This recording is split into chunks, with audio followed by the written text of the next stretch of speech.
Alam niyo po ba mga kapatid na meron pong magandang message po ang pagpapalit po ng taon?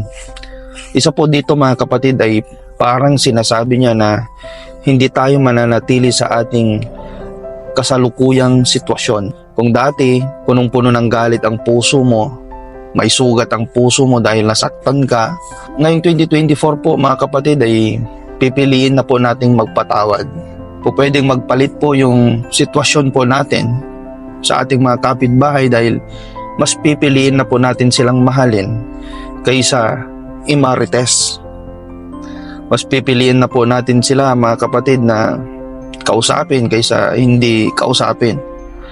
Alam niyo po, pwede po nating palitan yung galit nating nararamdaman ng pagmamahal. Dahil yun naman po yung tinuturo ng Bible na dapat mahalin po natin ang ating mga kaaway.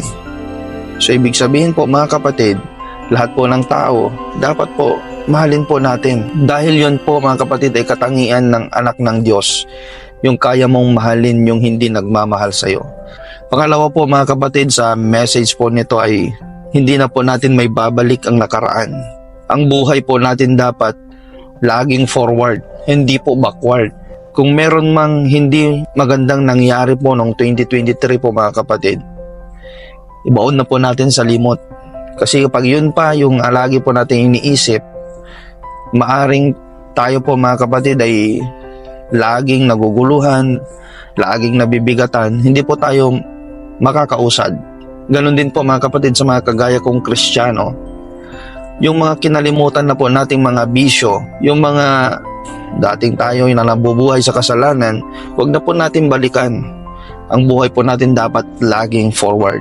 At ang pangatlo po mga kapatid, walang mananatili po dito sa lupa. Kasi kung titignan po natin mga kapatid, kailan lang nung tayo po ay mga bata pa, kailan lang nung 2000, ngayon 2024 na, ang bilis ng panahon.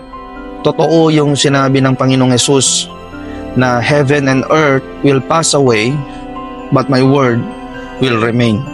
So ang Panginoong Hesus po nagsabi niyan.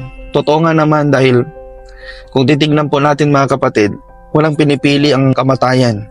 Mayaman man, bata man, malakas man, malusog man, hindi magpapaalam yan kahit na nasa tuktok ka na iyong karera, kahit napakayaman mo na, kahit napakasikat mo, hindi magpapaalam sa iyong kamatayan at sasabihin niya kukunin ka na niya bukas. Kundi parang magnanakaw na darating. Kaya po mga kapatid, isa pong paalala sa pagpapalit po ng taon, tignan po natin yung mga priorities natin. Lagi pong dapat nasa unahan ang Panginoong Hesus. Laging Diyos ang nauuna dapat sa ating buhay. Dahil sabi po ni Apostle Paul, to die is gain. At yun ay masasabi lamang ng mga nagpa-prioritize sa ating Panginoong Hesus. Purihin po ang Diyos na buhay. Happy New Year po ulit sa ating lahat.